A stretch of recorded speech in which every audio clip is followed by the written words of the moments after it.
Hello everyone, welcome to the Radla Officer, and today we deep down into the GS2 PYQs of UPPCS Mains GS2, where we decode the pattern perfect over the answer writing skill for higher score, है ना। कुछ question जो हैं हम पहले discuss कर चुके हैं और ये उसका थर्ड वीडियो है in the line of discussion. इसमें हम फिर से 4 to 5 क्वेश्चन डिस्कस करेंगे। मैं क्या कर रहा हूँ, थीम बता रहा हूँ आपको। इसमें मैं कुछ डेटा जो डाल पाया हूँ वो डाल लेके आया हूँ और कुछ थीम्स भी बताऊँगा जिनको नोट डाउन कर लेना। उन थीम से क्वेश्चन आने की प्रोबेबिलिटी सबसे ज़्यादा है यूपीपीसी मेंस 2025 में। So go ahead.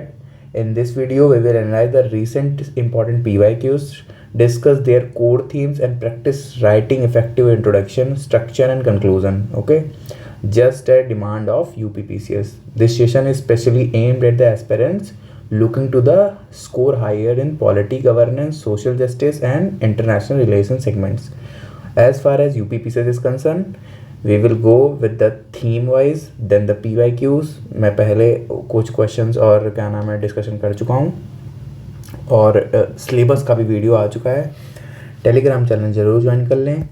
सिलेबस पहले ही सबसे पहला वीडियो सिलेबस पे था डिकोडिंग पे, उसके बाद सेकंड वीडियो आपका रहा आंसर राइटिंग स्किल्स पे, थर्ड वीडियो PYQ स्टार्ट है और ये थर्ड वीडियो है इनलीन PYQ में। स्टार्ट करते हैं, जल्दी से करेंगे क्योंकि 4 क्वेश्चन बहुत डीप डाउन करेंगे, एकदम से ख़त्म करेंगे इनको। तो जो भी मैं बता रहा हूँ एकदम स्टार्टिंग से उसको नोट डाउन करते चलना कि स्ट्रक्चर क्या है। स्ट्रक्चर बता चुका हूँ, अब तुमको ये देखना है कि क्वेश्चन को खोलते कैसे हैं। चलो स्टार्ट करते हैं। हाँ, तो 2 क्वेश्चन ऊपर डिस्कस कर चुके हैं हम लोग। थर्ड क्वेश्चन यहाँ से स्टार्ट कर रहे हैं। देखो ये PYQ है, ये भी सारे PYQ डिस्कस कर रहा हूँ, ठीक समझो। अब ये क्वेश्चन आया यूपी स्पेशल से, है ना। UPPCS स्पेशल क्यों कह रहे हैं, क्योंकि ये इसमें यूपी से लिंक करके पूछा उसने। पॉलिटी का क्वेश्चन है, GS2 का क्वेश्चन है, but link with UPPCS। Question देखते हैं। Throw light on the challenges and the problems of farmers and the agriculture sector in Uttar Pradesh, suggest measure to improve. Direct question है, ठीक, मोस्टली डायरेक्ट ही पूछता है, but तुमको थोड़ा सा कनेक्ट करके क्वेश्चन चलना पड़ेगा। सो गो अहेड, देखते हैं। अब सबसे पहले देखो इसमें 2 चीज़ें देखेंगे कि इम्प्लिसिट पार्ट क्या है और एक्सप्लिसिट पार्ट क्या है, ठीक है। अब पहले देखते हैं इम्प्लिसिट, ठीक, और फिर देखेंगे। अब मैं तुमको वो बताता हूँ कैसे वो करेंगे, डिकोड करेंगे। अब देखो चैलेंजेस एंड प्रॉब्लम, तो ये तो मेंशन है ना, एक्सप्लिसिट पार्ट है।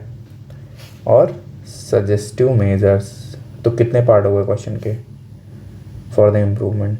1 2 3, ठीक, 3 पार्ट दिख रहे हैं तुमको सामने सामने। अब इसके अंदर जैसे क्या नाम है और क्या तुम बता सकते हो, है ना। अब जैसे इम्प्लिसिट पार्ट क्या है, तुमको जो लिंकेज है बिटवीन द एग्रीकल्चर सेक्टर और फार्मर प्रॉब्लम ये दिखानी पड़ेगी। ये इम्प्लिसिटली मेंशन मतलब दिख नहीं रहा तुमको, बट तुमको एक डायग्राम ऐसे देना है छोटा सा और उसके ऐसे खोल देना है। बस मैं भी दिखाता हूँ कैसे, है ना। बस क्योंकि वो इम्प्लिसिटली बोल रहा है कि बता देना मेरे को क्या क्या प्रॉब्लम्स हैं उनके लाइफ में, है ना। जब पहले तुम बताओगे कि फार्मर को क्या क्या प्रॉब्लम्स हो सकती हैं, कि लैंड फ्रेगमेंटेशन है जिसके कारण क्या हो रहा है, लैंड होल्डिंग कम है, और दूसरी चीज़ क्रेडिट अवेलेबिलिटी है नहीं, तो वैसे करके। अब मैं बताता हूँ तुमको किसी फार्मर की लाइफ में प्रॉब्लम कैसे आती है। GS3 में हम एग्रीकल्चर को बहुत डीप डाउन डील करेंगे, बट मैं तुमको बताता हूँ कैसे होता है। एक होता है सोन क्रॉप से पहले, मतलब पोस्ट हार्वेस्ट, मतलब हार्वेस्टिंग के बाद की बात। 2-3 फेज़ में रन करेंगे, हैं।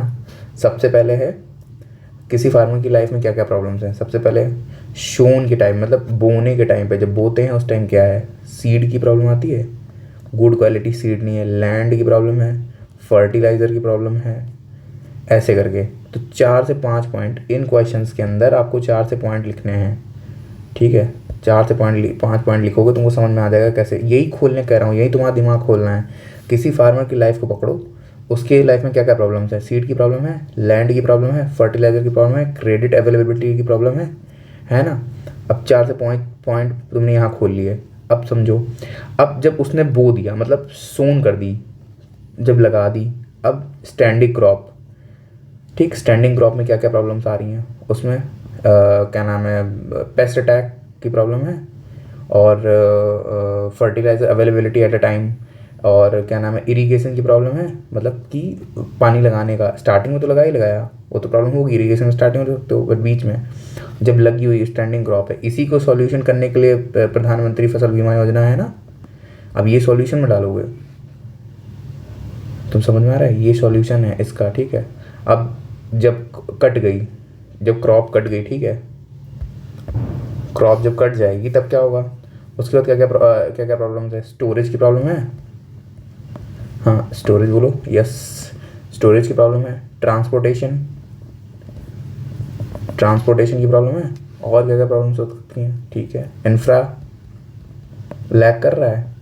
अब ऐसे देखना है हमें किसी फार्मर की, यही यही मैं कह रहा हूँ, तुमको खोलना आना चाहिए। अब देखो, अब चाहे उत्तर प्रदेश की फार्मर की कंडीशन हो, या बिहार की हो, या राजस्थान की हो, या पूरे इंडिया की हो, फार्मर की प्रॉब्लम्स तो सेम है ना यार। जो नॉर्दर्न इंडिया में फेस कर रहा है प्रॉब्लम, वही चीज़ें तो साउथ इंडिया में फेस करेगा। बेसिक प्रॉब्लम्स बात कर रहा हूँ। अभी एमएसपी का इशू मैंने डिस्कस नहीं करा है, एमएसपी नॉर्दर्न इंडिया में अलग है, मतलब अलग नहीं है, इसका मतलब मैं कह रहा हूँ जैसे पंजाब और वेस्टर्न यूपी है, यहाँ पे ज़्यादा इंपॉर्टेंस है एमएसपी को लेकर के, रादर दिन की अदर पार्ट्स ऑफ इंडिया। तो अभी हम यूपी पे स्टिक करते हैं और डिस्कस करते हैं इस क्वेश्चन को। मैंने सिर्फ तुमको एक फ्रेमवर्क दिया है कि कैसे करना होता है। चलो स्टार्ट करते हैं, कैसे करोगे। देखो, introduction of topic with the some facts मैं भी दिखाता हूँ। Show the importance of agriculture sector. Facts कैसे देते हैं, देखो यूपी में, अब यूपी की बात हो रही है ना, यूपी में वैसे मैंने क्या करा है, देखो ऐसे भी दे सकते हो। अब ओवरऑल जो शेयर है वो भी बता सकते हो। शेयर ऑफ जीडीपी कितना है, 16% है total share of GDP agriculture in India, और 60% ऑफ एग्री लैंड जो है वो, मतलब एग्रीकल्चर लैंड है किसका, इंडिया का 60% अकॉर्डिंग टू वर्ल्ड बैंक। तो ये दे सकते हो। अब इंट्रोडक्शन में आते हैं, ठीक, देखो Uttar Pradesh is primarily an agriculture state as endowed with the fertile land and the numerous river channels। ये तो चलो जोग्राफिकल वो हो गया, नॉलेज हो गया, तुमने खोल दिया बस। अराउंड 2/3, अब यही मैं कह रहा था ना, डेटा ड्रिवन इंट्रोडक्शन है ये, डेटा ड्रिवन इंट्रोडक्शन बताया था तुमको। नहीं है, नहीं याद आ रहा है, पुराना वीडियो जा करके देखो, तुम्हारी लाइन में लगा हुआ मिलेगा, जाके अच्छे से बनाओ, उसके नोट्स बना लो, फिर आंसर लिखो, फिर देखो तुमको बहुत मज़ा आ जाएगी एकदम लिखने में। 2/3 of the state population is depend on the agriculture sector. अब तुम समझो, समझ में आया, डेटा ड्रिवन इंट्रोडक्शन। आगे बढ़ते हैं, मेन बॉडी में क्या है, यहाँ भी देखो तुमको डेटा से बैक कर रहा है। अब मैंने तुमको कैसे सिखाया है, ठीक, मैंने क्या बताया था तुमको, मैंने ये बताया था कि तुम एग्जाम्पल दे के लिख सकते हो, तुम्हारी ब्यूटिफिकेशन कैसे अपने उसको ब्यूटीफाई कर सकते हो। उत्तर प्रदेश का मैप बना दो, मेरा मैप उतना अच्छा ना बने तो प्लीज़ माफ़ कर देना उसके लिए। अब वहाँ पे दिखा दो कि कौन सा लैंड, रिवर कौन सी जा रही है, उसके नॉर्दर्न लैंड कैसा है, जैसे यहाँ पे लैंड फर्टाइल नहीं है क्योंकि बुंदेलखंड रीजन आता है, वाटर अवेलेबिलिटी कम है। वो हिमालय रीजन है, तराई रीजन को दिखा दो कि यहाँ पे शुगर केन प्रोडक्शन ज़्यादा होता है। तुमको अपनी कॉपी को ब्यूटीफाई कैसे करना है, इट्स अपॉन यू। मैं सारी ट्रिक्स बताऊंगा, बाद में बताता हूँ, अभी तो हम डील कर रहे हैं ना सब्जेक्ट वाइज, तो वैसे ही चलेंगे। हम अभी PYQs देख रहे हैं। PYQ पे मैं कह रहा हूँ ना, ट्रस्ट रखो, PYQ पे होल्ड अगर तुमने बना लिया अब अच्छी तरीके से, तो तुम्हें कोई डर ही नहीं लगेगा, तुम ऐसे ही पार कर जाओगे सारी मुश्किलें। चलो स्टार्ट करते हैं दोबारा। Agriculture contribute approximately 24.5% to the UP state domestic production, मतलब एज GDP में, समझ रहे हो, स्टेट GDP में।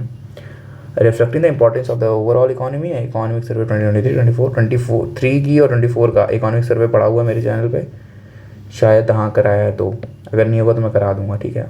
UP is one of the largest producer of food grain in India according to the about 17% UP contribute कर रहा है किसमें, टोटल इंडिया के प्रोडक्शन में, ठीक है। हाँ देखो वही लिखा है, the main challenge the problem face by this sector on the state. अब दो तरीके हैं, एक तो इन्होंने जैसे डायरेक्ट लिखा हुआ है यहाँ पे, ठीक।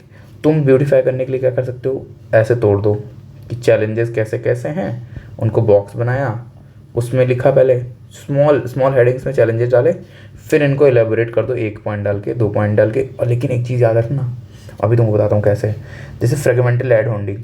अब तुमने ये लिखा, more than 2/3 of the farmers of the state as small and marginal farmers. अब ये ऐसे मत लिखना डायरेक्टली, उसके नीचे वन टैप पे एग्जाम्पल, और ये डेटा बैक करना, यही आर्गुमेंट है तुम्हारा, यही बैक करेगा तुमको वहाँ पे एग्जाम्स के अंदर, यही तुमको नंबर दिलाएगा। जब जो ब्यूटिफिकेशन करेगा कॉपी के अंदर नंबर मिलते हैं उसके। लैक ऑफ प्रॉपर, यही मैंने बताया था ना कि प्रॉब्लम्स में क्या है। देखो अब यहाँ पर चैलेंजेस कैसे हैं, एकदम स्कैटर्ड हैं, ये तुमको समझ में नहीं आ रहे हैं, बट तुमको मैंने क्या बताया, फ्रेमवर्क दिया है। फार्मर की लाइफ में चैलेंजेस क्या क्या हैं अब तुमको पता है। Lack of proper credit availability, credit facility नहीं है, कैसे उगाएंगे वो। स्मॉल लैंड होल्डिंग्स है, चैलेंजेस हैं। लोन है, जो वहाँ पे जो क्या नाम है, बड़े बड़े वो बैठे हुए हैं जमींदार हैं, वो लोन देते हैं, वो बैक कर रहे हैं। हाई इनपुट कॉस्ट, इनपुट मतलब इनिशियल, जो इनिशियल मैंने बताया था ना, इनपुट कॉस्ट यही बताया था ना, seed, fertiliser, electricity, irrigation system है ना, वो प्रेशर बिल्ड करती है किस पे, फार्मर के ऊपर। लैक ऑफ प्रॉपर इंफ्रास्ट्रक्चर, बताया कि नहीं बताया, ये बस मैंने तुमको उसमें एक पाइपलाइन के थ्रू बताया, एक स्ट्रक्चर दिया है कि फार्मर की लाइफ में कैसे कैसे चलेगा, बताया था कि नहीं। Infrastructure including poor road connectivity, यही सब चीज़ें बताई हैं। और क्या है, राइजिंग इनडेप्टेडनेस। अब देखो समझो, इसमें होता क्या है कि जब क्रॉप फेल कर जाती है, ठीक, तो उसमें होता क्या है कि डेट ले रखा होता है फार्मर ने ना, तो वो फुलफिल नहीं कर पाता, वही है बस। अब यूपी में देखो लिखा हुआ है, UP recorded a notable increase in farmer suicide. NCRB का डेटा तुमको बताता हूँ, 1 hour 1 death। NCRB data, national crime bureau of India का डेटा है, 1 फार्मर सुसाइड करता है इन 1 hour। ठीक, बहुत बैक करेगा ये सब चीज़ों, पॉइंट को तुमको बैक करेगा, तुमको नंबर दिला देगा। अब देखो लास्ट में क्या किया इनको, इस सेक्टर में बेटरमेंट के लिए क्या है, फसल बीमा योजना, किसान समृद्धि योजना, कि PM Kisan, PM micro irrigation project UP के अंदर चल रहा है, UP micro irrigation project, food processing industry policy 2025, UP accelerated Pragati एक स्कीम है वो चल रही है। अब देखो इसमें क्या किया, इसको कनेक्ट कर दिया इससे। अब यही मेजर्स, ज़रूरी नहीं है कि तुम यहाँ ऐसे लिखो, यही मेजर्स तुम नीचे कॉपी करके तुम अपना बता सकते हो। देखो मेजर्स कैसे सजेस्ट करते हैं, प्रमोट क्लाइमेट रेजिलिएंट क्रॉप। अब किसी किसान को अगर अच्छा काम करना है तो क्या करना होगा, ये माइंडसेट बना के रखो। अगर एग्रीकल्चर से क्वेश्चन आ रहा है तो फार्मर कोर में होगा जरूर, फार्मर को पकड़ के सब चीज़ खोल दो उसकी, समझ में आ रहा है, ऐसे कर करना है। टाइम इसलिए लग रहा है, टाइम इसलिए अभी 12.29 हो गया, क्योंकि मैं तुमको बता रहा हूँ ना, बताने में होता क्या है कि तुमको समझाना इंपॉर्टेंट है। अगर तुम्हारे दिमाग में एक बार सेट हो गया तो तुम हर क्वेश्चन को खोल दोगे बैठ के। तुम्हारे जैसे एग्रीकल्चर, एक चीज़ याद रखना, सिलेबस जाके जरूर देख लेना प्लीज़। अब इकोनॉमिक डेवलपमेंट में तुम्हारा एग्रीकल्चर का पूरा पूरा सिलेबस लिखा हुआ है, जाना GS3 खोलना, उसमें इकोनॉमिक डेवलपमेंट पोर्शन होगा, उसमें सब कुछ मेंशन है, सस्टेनेबल डेवलपमेंट, ये सब कुछ। आगे देखते हैं, promoting climate resilient crop. Climate की रेजिलिएंट होगी तो क्या होगा, इन्वायरमेंट स्ट्रेस कम हो जाएगा, जिससे क्या होगा, ड्रॉट नहीं आएगा, हीट वेव, इन सब की तुमको टेंशन नहीं होगी, क्योंकि क्लाइमेट रेजिलिएंट है। अब जैसे क्या है, मिलेट्स है ना, मिलेट्स क्या है, इकोनॉमिक क्लाइमेट रेजिलिएंट क्रॉप है ना। जैसे हैप्पी सीडर, हैप्पी सीडर क्या है, पैडी की एक वैरायटी है जिसको क्या नाम है, जल्दी से इरीगेट कर सकते हैं और ज़्यादा पानी नहीं लेती है। Enhance water use efficiency. Micro irrigation project UP के अंदर यूज़ हो रहे हैं। माइक्रो इरिगेशन कहाँ से आया है, पढ़ाऊँगा बताऊँगा, GS3 में बताऊँगा, परेशान ना हो। GS3 में माइक्रो इरिगेशन प्रोजेक्ट इसराइल से लिया है हमने, इसराइल सबसे बेस्ट है पूरे वर्ल्ड में माइक्रो इरिगेशन के लिए। अब मैकेनाइजेशन टेक्निक्स, अब जैसे यूपी एक्सीलरेटर प्रगति, इसमें क्या होता है कि focus on boosting of mechanisation और improving yield of the promote and efficiency of the farming practices. अब इसमें माइक्रो इरिगेशन को यूज़ कर सकते हो, ठीक। अब एक्सेसिबिलिटी ऑफ क्रेडिट, पीएम किसान हो गया, किसान क्रेडिट कार्ड्स हो गए, ये सब चीज़ों में पैसा मिल रहा है, जिससे तुम क्या नाम सरप्लस रहेगा और ग्रोथ और डेवलपमेंट अच्छी हो पाएगी किसकी, किसान की। इम्प्रूविंग इंफ्रास्ट्रक्चर, अब जो तुम समझो, मैं तुमको बताता हूँ, एक ट्रिक है। तुमको नहीं आ रहा, मान लो तुम ब्लैंक कर गए, ब्लफ कर गए तुम एग्जाम के अंदर जाकर के, नहीं याद आ रहा यार, क्या बता दिया है इसने, ऐसा ऐसा क्या क्वेश्चन पूछ दिया। चैलेंजेस तो हमने लिख लिए, अब सॉल्यूशन कर लूँ, तो सीधा रेप्लिकेट कर दो भाई, सीधा जो तुमने चैलेंजेस में लिखा है उसी का सॉल्यूशन दे दो। क्या इंफ्रा बताया था, अब इंफ्रास्ट्रक्चर अच्छा कर दो। क्रॉप फेलियर बताया था, क्रॉप फेलियर करिए, पीएम किसान, पीएम फसल बीमा योजना हो गई। इंफ्रास्ट्रक्चर बताया था, अब ई नाम पोर्टल हो गया, ऑनलाइन आप बेच सकते हो। डाइवर्सिफिकेशन ऑफ क्रॉप्स करोगे तो इंक्रीजिंग फार्मर का crop beyond the traditional staple crops. अब जब तुम क्रॉप डाइवर्सिफिकेशन करोगे तो जैसे ये है एक क्या नाम प्रोजेक्ट आएगा, ग्राम उन्नति project in many UP districts. अब ये देखो ग्राम उन्नति अच्छा है, वो है समझ में आया? जो अलग अलग जब मल्टी क्रॉपिंग करोगे तो उससे क्या होगा, तुम्हारी फर्टिलिटी बढ़ जाएगी लैंड की, जिससे यील्ड अच्छी आएगी। अब प्रमोटिंग ऑर्गेनिक फार्मिंग, अब ऑर्गेनिक बताऊंगा, डिफरेंस क्या होता है सब बताऊंगा। अभी तुम बस क्वेश्चन को समझोगे, खोलोगे कैसे, लिखो कैसे, बस मैं इतना चाहता हूँ। अब देखो आगे देखो, द परंपरागत कृषि विकास योजना। अब देखो प्रमोटिंग, और अब ये परंपरागत मतलब जो चली आ रही है, उसी में organic farm practice improve the soil health, बताया ना, फर्टिलिटी इंप्रूव करेगा, प्रोडक्टिविटी केमिकल फ्री रहेगा, जिसमें काम होगा ऑर्गेनिक क्लस्टर फॉर्म होंगे जो हेल्प करेंगे किसको, फार्मर के प्रीमियम मार्केट पर प्रोडक्ट पहुंचने के लिए। समझो चीज़ों को, बस दिमाग खुला रखो, मैं जो बता रहा हूँ वही समझो। अब जैसे एग्रीकल्चर का आया तो तुमको समझ में आ गया ना कैसे करना है। आगे देखते हैं कंक्लूजन में क्या लिखेंगे, जो तुमने ऊपर लिखा है वही रेप्लिकेट कर देना है यहाँ पे। Thus it can be said that development of agriculture sector is very essential for the growth and development. अभी तुमको पता नहीं, ऑब्वियस सी बात है, of the state government both at the national at the state level taking the positive step with the situations which surely help to achieving a doubling the farmer income। अब यहाँ पर मैं क्या लिख सकता था, agri market by 38 lakh crore by 2030।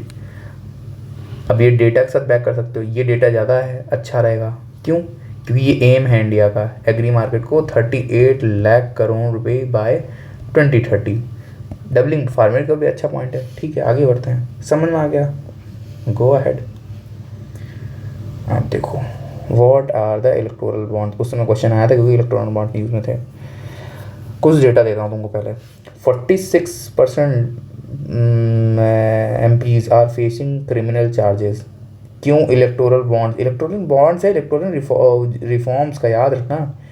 Electoral bonds जो है इलेक्टोरल रिफॉर्म का पार्ट है, ये मत समझना कुछ अलग है। मिसयूज ऑफ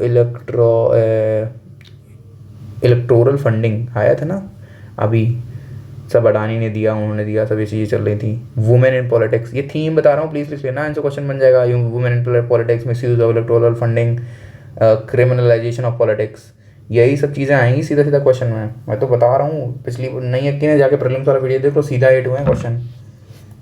अभी चुपचाप बस ये देख के आराम से पढ़ाई करो, बस मैं तो यही चाह रहा हूँ। ठीक है, ये वाला क्वेश्चन देख के एंड करेंगे क्योंकि टाइम ज़्यादा हो जाता है, फिर देखते नहीं हो तुम लोग, मैं इसीलिए कह रहा हूँ। अभी अब मैं ज़्यादा बढ़ाऊँगा अगर क्वेश्चन को। ठीक, चलो इस क्वेश्चन पर डिस्कस करते हैं इस चीज़ को, समझो। What are the electoral bond, they are capable to bringing transparency in the political funding system. अब देखो कैसे होगा, इलेक्टोरल बॉन्ड्स को डिफाइन कर दो क्या होते हैं। इलेक्टोरल बॉन्ड्स फाइनेंशियल इंस्ट्रूमेंट्स, अब ये तुमको पता है, introduce Indian facilitate anonymous donation to the political parties. Schemes were launched in 2018 as a part of government efforts, reform and funding and increase। देखो बताया ना क्या था, रिफॉर्म, इलेक्टोरल रिफॉर्म का गेम है सारा का सारा। अब मेन बॉडी में क्या क्या लिखोगे जल्दी से देख लेते हैं। तुम इसमें कैसे, तुमको समझाता हूँ अच्छे से। देखो इलेक्टोरल रिफॉर्म, ये अल्टीमेटली जुड़ा किससे, सिटीजन से। तो स्टेक होल्डर कौन कौन से हैं, सिटीजन, गवर्नमेंट, ठीक, और डेमोक्रेसी से रिलेट कर सकते हो, और किससे रिलेट कर सकते हो, और ट्रस्ट इन पब्लिक स्फेयर। ठीक, इन सब, यही सब चीज़ें मैं बता रहा हूँ कैसे कैसे होगा।